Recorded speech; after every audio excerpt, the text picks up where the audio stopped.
Control, where he is currently the UAS and CUAS program coordinator. He developed and has led the FHP's UAS program since its inception.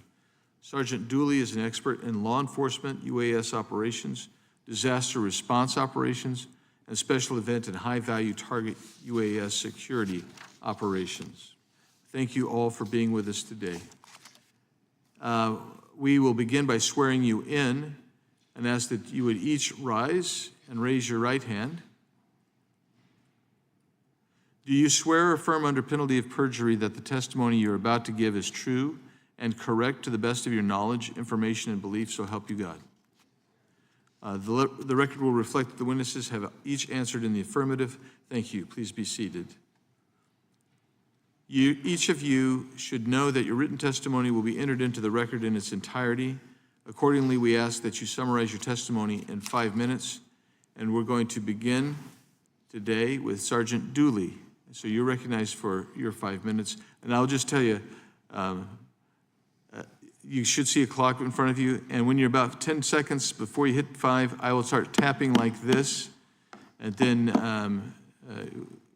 that means please wrap it up, and we'll try to be a little bit lenient because we appreciate you being here, but we would ask you to stay for 5 minutes because we all have your testimony, we've all read your testimony. So Sergeant Dooley, you're first. Thank you and good afternoon. Again, I'm Sergeant Robert Dooley, Florida Highway Patrol. I'm our statewide coordinator for our unmanned operations. The critical importance of drone detection and mitigation for public safety as unmanned aircraft systems continue to proliferate across recreational, commercial, and malicious domains. The ability of public safety agencies to detect and mitigate unauthorized or threatening drones has become a national imperative. This statement outlines the growing threat landscape associated with drones, discuss the current challenges in detection and mitigation, and advocates for urgent integration of counter-UAS capabilities within a broader spectrum of public safety framework. The rapid evolution and accessibility of drone technology have transformed industries and revolutionized emergency response and public safety operations. However, with this growth comes an increasing threat of misuse, whether intentional or negligent. From contraband drops over prison yards to surveillance of critical infrastructure and interruptions of emergency scenes, public safety agencies now face a complex airspace risk. The ability to detect, track, identify, and when necessary, mitigate rogue drones is essential for protecting lives, preserving critical infrastructure, and ensuring operational integrity. Drones present a unique set of challenges to public safety. As you spoke earlier, criminal exploitation, criminal organizations increasingly use drones to smuggle drugs, weapons, and contraband into correctional facilities or across the borders. Terrorist use, adversarial state and non-state actors have experimented with drones for surveillance and weaponization, creating low cost and low detection threat vectors. Privacy violations and harassment. Drones can be used to stalk, harass, or violate privacy of civilians and law enforcement officers, often in ways that are difficult to detect and prevent.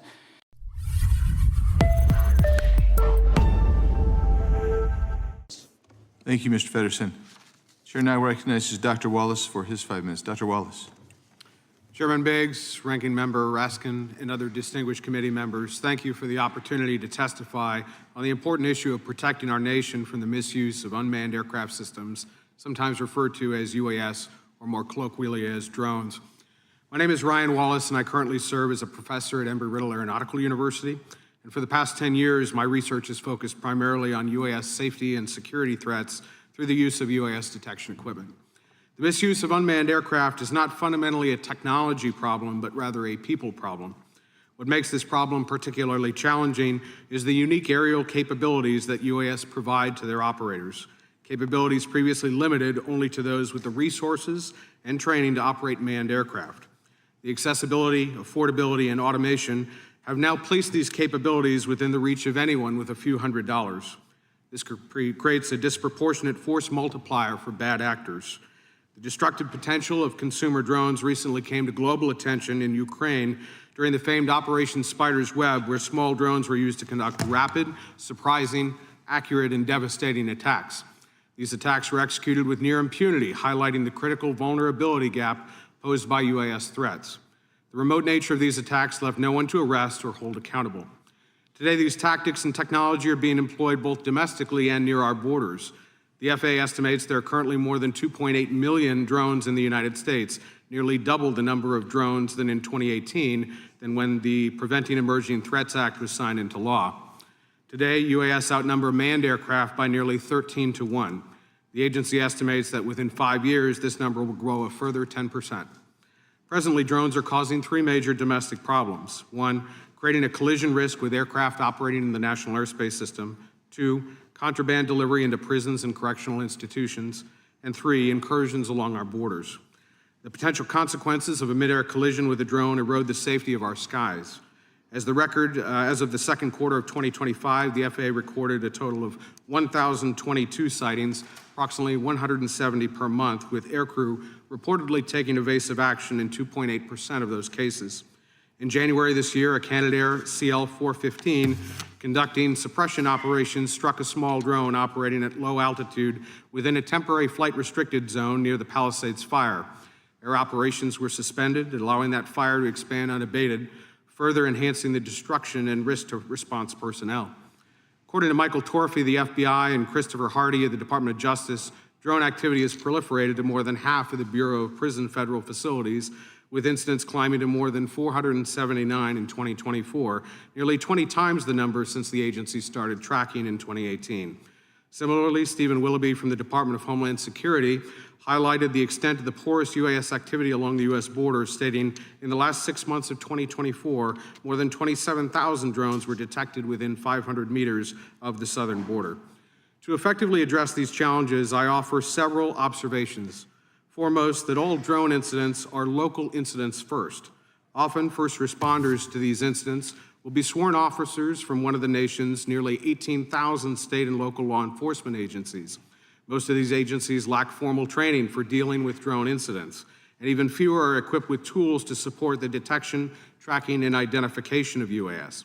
Currently, no state or local law enforcement agencies are equipped and authorized to forcibly take down a UAS threat without the compliance of the operator, who may be positioned miles away from the aerial vehicle. Testimony by Michael Torfey from the FBI underscored resource limitations in providing counter-UAS protection, highlighting the agency was only able to cover 0.05% of the more than 240,000 special events eligible for counter-UAS protection. Ultimately, the widespread immediate need for counter-UAS protection should be a part of the calculus used to determine future authorities. Training is a vital element in protecting our public safety personnel to respond effectively to drone incidents. Foremost, it is essential to ensure both UAS detection and mitigation efforts do not create or exacerbate hazards within the national airspace system through spectrum interference with navigation or communications infrastructure, or impede air traffic management functions. Training is also necessary to educate officers on how to effectively respond, investigate, document, and charge these incidents in a manner that leads to successful prosecutions. Moreover, such training ensures reinforcement of appropriate procedures designed to protect the rights, expression, privacy, and other civil liberties. There is no magic bullet technological solutions to this problem. Each type of technology has its own.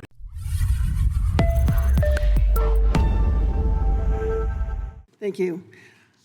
Chairman Biggs, Ranking Member Raskin, Ranking Member Macbeth, and esteemed members of the Subcommittee on Crime and Federal Government Surveillance. My name is Kathy Cahill, and I am the director of AQUASI, the Alaska Center for Unmanned Aircraft Systems Integration.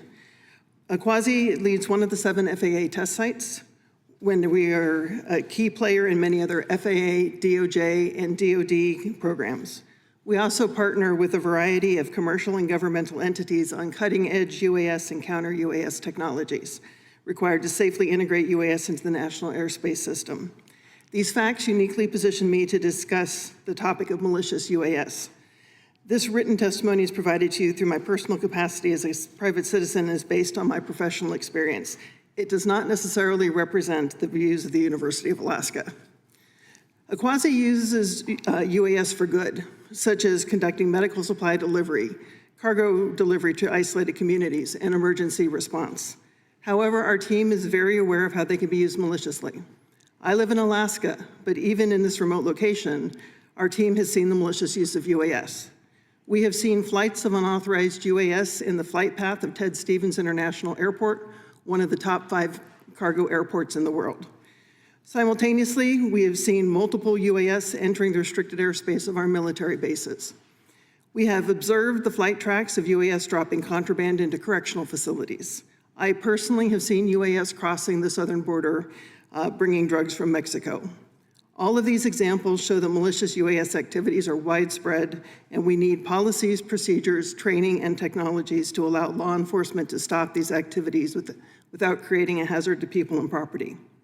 The first question I always get asked when I talk to the public about the issue of malicious UAS is, why can't we shoot them? The United States Code, Section 49, defines UAS as aircraft, and all of the laws codified for traditional manned aircraft apply to them. Therefore, shooting a UAS is a federal offense with applicable jail time and fines.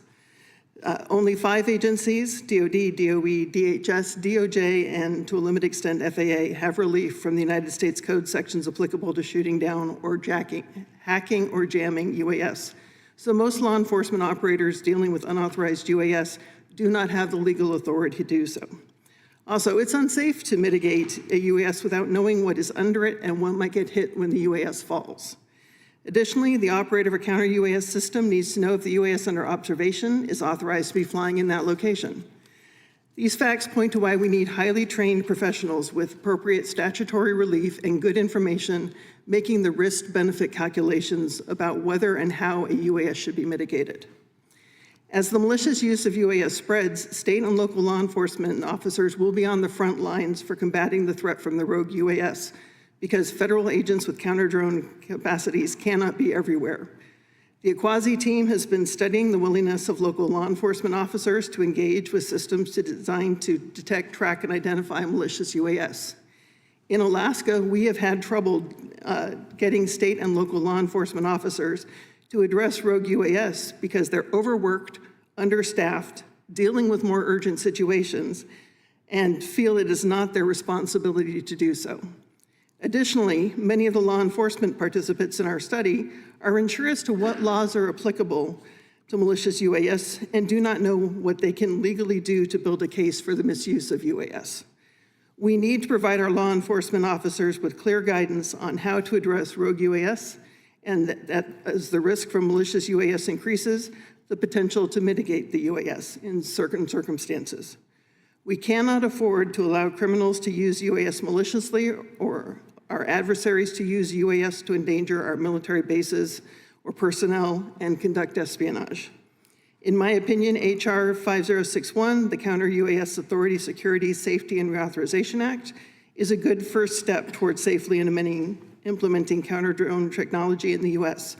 However, more needs to be done to accelerate our testing and implementation of these technologies and the required risk-benefit decision calculations needed before a UAS is mitigated. These investments will not only help our law enforcement organizations here at home, but also our military overseas as they deal with the malicious UAS threat. The U.S. should be a world leader in the development and deployment of these technologies. If we do not move fast enough, the criminals and our adversaries will win the UAS war. This ends my prepared statement. I'd be happy to answer any questions you have.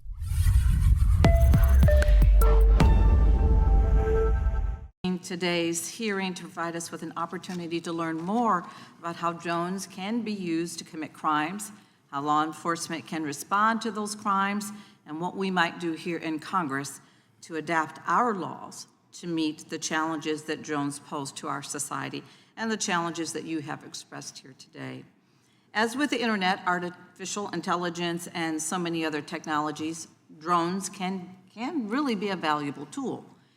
They can help first responders survive or survey a disaster area to search for survivors, or they can give law enforcement another vantage point from which to monitor a special event or a very sensitive location, and they can keep officers safe by allowing them to remotely investigate a dangerous situation or location. The rapid proliferation of drone technology has ushered in a new frontier of crime and many, many public safety challenges. In the wrong hands, drones can be used to invade privacy, smuggle contraband, as you just mentioned, or provide bad actors with information that can help them avoid detection.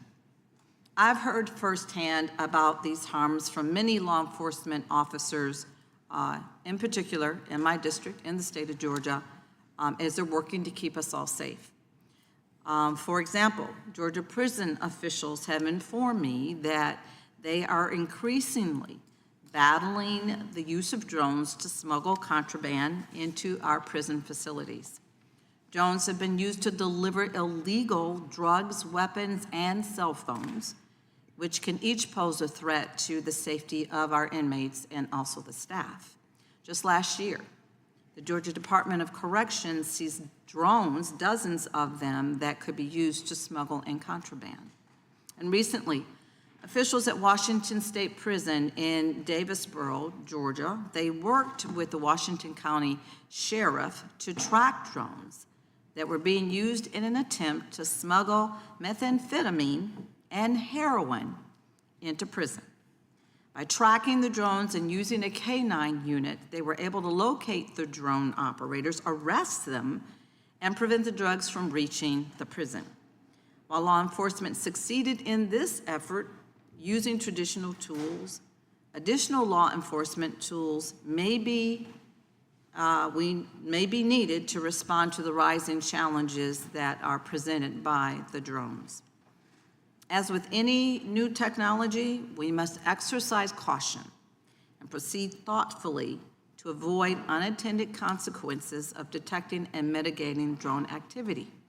Disabling or intercepting drones presents very unique challenges. For example, an intercepted or disabled drone could fall, as was stated, and injure innocent bystanders on the ground or damage objects or property in its path. Similarly, many of the technologies used to combat drones rely on disrupting their communications systems of planes or these communication systems could disrupt aircrafts or emergency responders. Testing, planning, training, and targeted deployment can all help ensure that counter-drone technologies are used in a way that promotes public safety, but also strengthens our national security. I'm so thankful to each of our experts today for your expert testimony, and thank you for coming here today to discuss how we can work together to respond to these challenges and opportunities that have been presented by drones and counter-drone technology and our ever-changing technological landscape. Thank each of you for sharing your expertise. Gentlelady yields back. And now we'll go to questions from members of the subcommittee. We'll start first with the gentleman from Texas, Mr. Nels. Thank you, Chairman. You spoke so well about the issues that we see down at our southern border related to drones coming across with all the drugs, killing our people from the bad hombres we have on our southern border. We have to stop it. I'd like to talk a little bit about drones in the airspace, specifically, airports, concerned about the airports, right? A bad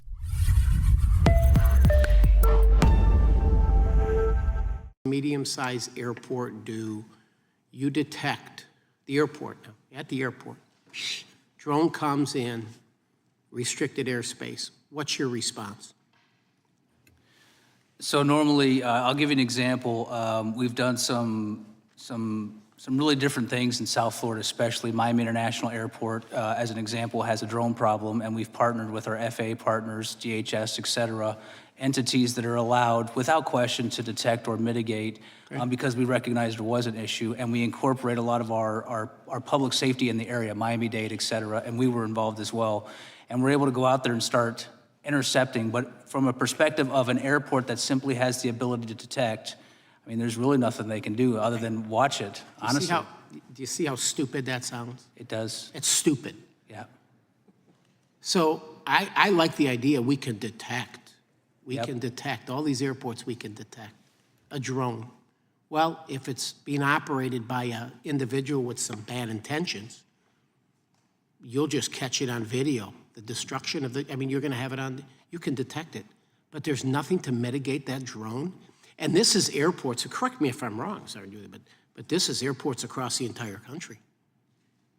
Yes, that's correct. There may be some that have specialized, but for the bulk of it, no. Well, I think Ms. Cahill brought up a few of the agencies that have the ability to mitigate a drone. Dr. Wallace, is there, I hear these arguments, I'm on the Transportation Committee, I hear all these arguments about, you know, you can't mitigate the drone because it could interfere. It could interfere with commercial aviation, all this. Is there technology available out there that could mitigate a drone without interfering with our commercial air? There are certainly several technologies that are available for mitigation. Sure. Each of those technologies have their own benefits and limitations. Sure, but that's an excuse that I hear over and over again. It's going to interfere with the aircraft that are coming in. I said, interfere with the aircraft coming in. The damn drone could take down one of our aircraft. You talked a little bit about what we're seeing in Ukraine with the complex missions that some of these drones are taking. I'm appalled over the fact that I was in Milwaukee and I went to visit the airport. We were talking about drones and I was inside there and I said, well, what happens if a drone gets into this red airspace or this restricted airspace? Well, we know it's there. I said, well, what do you do? Well, we try to call somebody. And what do you do? Yeah, we try to find a guy. He could be a couple blocks, a couple miles away in the backyard, and we'll knock on the door. I said, well, what if that guy has bad intentions?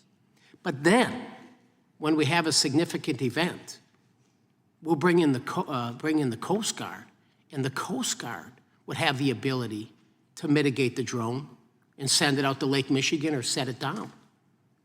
So the idea to say that, well, we have to be careful here, that the drone doesn't fall down and hit somebody in the head.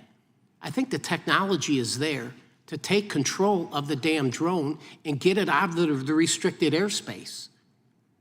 And the idea that we have to be worried about not offending somebody, it's in restricted airspace. And at some point in time, Mr. Feddersen, we're gonna have a drone operated by some bad hombres over here, interfering with some commercial airliners, running into the engines and causing problems. But then, maybe then, is when we will actually get serious about mitigating the risks of these drones, because there's gonna be millions of them out there. And the bad guys are understanding these are you can put some pretty good payload on some of these drones. They're relatively inexpensive, right?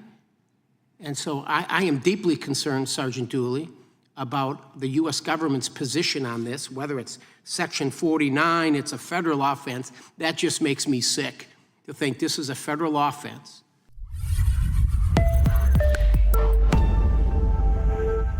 Members openly stated that they use our northern border to smuggle in narcotics. Mr. Feddersen, do you think it's equally important to implement these drone enforcement programs at both the southern border and the northern border? Yes, sir, I do. And they are being implemented at the federal level, particularly CBP on both the north and the southern sides. However, the lack of authorities for detection, track, identify, or even the mitigation piece does not extend to those local departments that are shoulder to shoulder with CBP taking action to address these issues. We're severely overmatched by the criminal element when it comes to it. How should that change, in your opinion? I think it's actually quite easy, sir. Detect, track, and identify authorities are Title 18. They're very vague, they're antiquated, and they honestly add a lot of confusion to law enforcement and commercial sectors and critical infrastructure that want to be able to see what's flying in their airspace. The information that goes from there into the counter-drone systems like ours are nothing more than remote ID data. It's just data that is coming directly from the drone. The most personal information you may get from it is the serial number, which is akin to a license plate on a vehicle. Law enforcement still has to call the FAA in order to get the registry information from the FAA, and then from there be able to take the leads. I think DTI should be a blanket open authority for critical infrastructure security, law enforcement, and honestly, all federal agencies, because they don't all have the authority right now. So with that authority, they could accomplish the mission that you were referring to that they're not able to fulfill at this point, is that correct? Correct, most of it, because at this point, you can figure out where the drone is, where it took off from, and where the pilot is in real time. And the cartels and others are light years ahead of law enforcement at this point, in part because of that? Honestly, the rest of the world, sir. I mean, we're a global company in 33 countries. We do airports and law enforcement and military everywhere else. and they use our system quite a bit to mitigate. So mitigation looks much different in other places around the world than it does here in the United States. It's only the policies and legislative piece. They have given authorities to their law enforcement and security entities. Do you think China may have had a hand in the drone activity around some of our military sites? Yes, sir, absolutely. I believe that drones are a tool. They're a tool by criminal networks, and they're a tool for foreign adversaries. So absolutely, they're being used. Sergeant Dooley, are you familiar with the Guangpan Cape Canaveral incident that happened earlier this year in Florida? Vaguely, yes. In the case, a Chinese-born Canadian citizen, Guangpan, was found to be using a drone to take unauthorized photographs at Patrick Air Force Base, a submarine wharf in Cape Canaveral.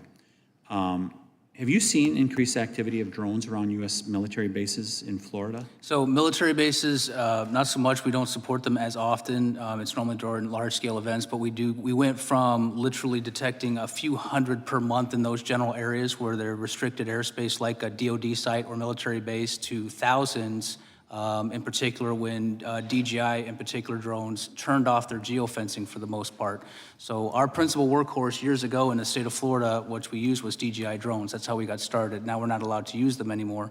But back then, you had to have special permission. The drone told you, you're not allowed to fly here or take off from here. Now that's not the case. Now it's simply a checkbox where you turn on your drone and it could be right next to an airport runway, and before it would say, you can't fly here. Now it says, you're taking responsibility, you touch a checkbox and it takes off and flies wherever you want it to fly now. So we've seen a dramatic increase over the past, I'd say, 8 to 9 months of going from a handful of detections to in the thousands of detections in these areas or within range of our detection equipment because there's no more geofencing. So yes, it has increased dramatically in a lot of these areas. Not just our critical infrastructure, but our military sites and other places. And isn't it correct that we do not produce a lot of drones in the United States, principally produced in China? Is that accurate? That's correct. The principal ones that are produced here are normally purchased by DoD or law enforcement or areas like Florida, where we restrict the type of drones we're allowed to purchase. For national security purposes, do you think that we should make that a priority to be able to produce them in the United States?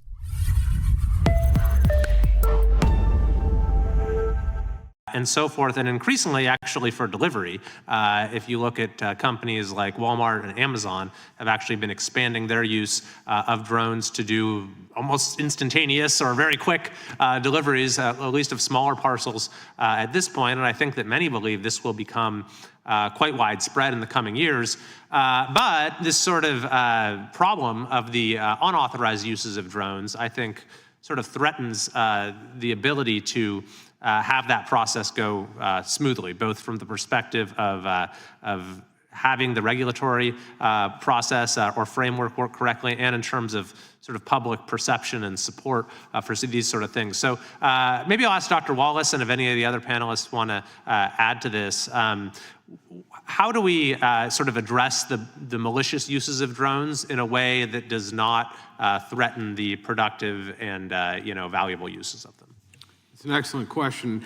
I think the initial challenge is there's a misperception that it's easy to identify the misuse of a drone, at least initially. So if you're looking at a radar screen, for example, you're going to see a dot and an altitude. That doesn't really give you the ability to immediately distinguish that someone is doing something improperly.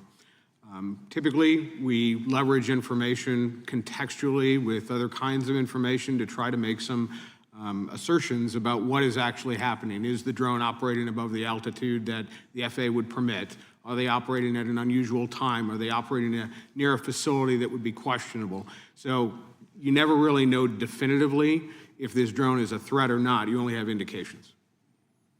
Thank you. Did any of the other panelists want to weigh in?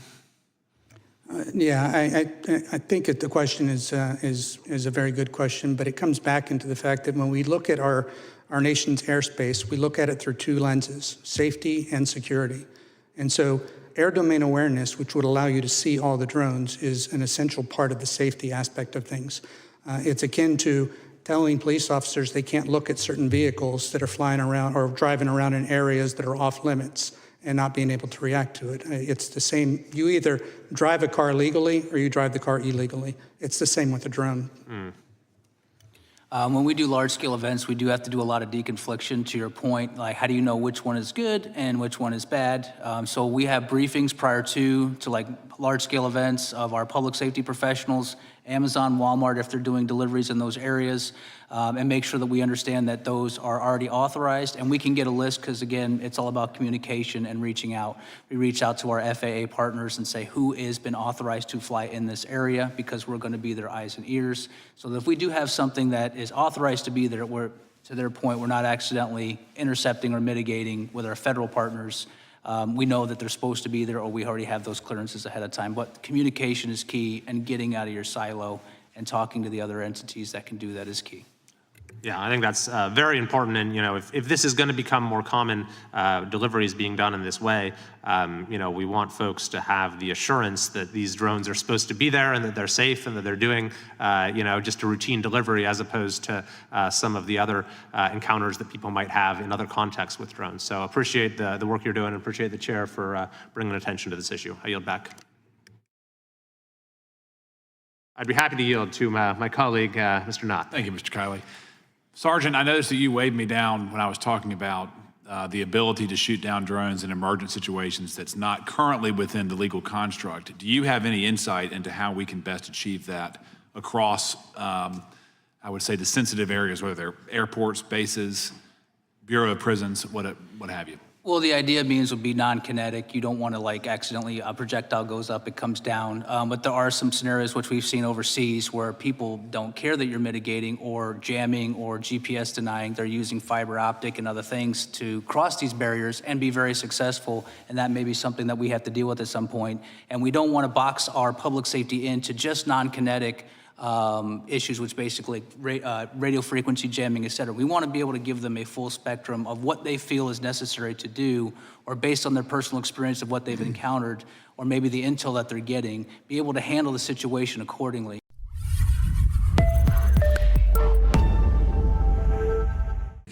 Has a framework been established that clarifies indemnification and liability provisions for law enforcement interacting with drones?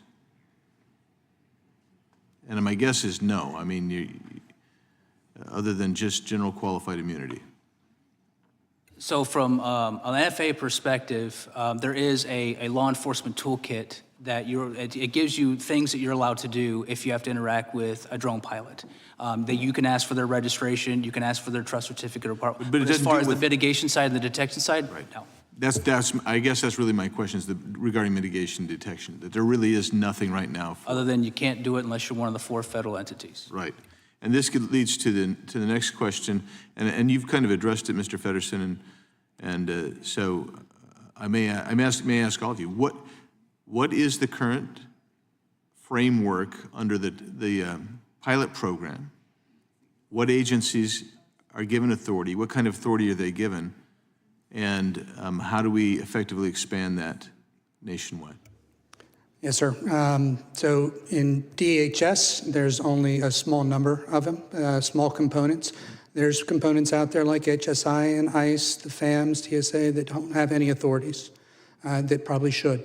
They're on the DOJ side, U.S. Marshals, BOP, you've got DEA and FBI. All federal components that have authorities are using our system because of the methodology that it has.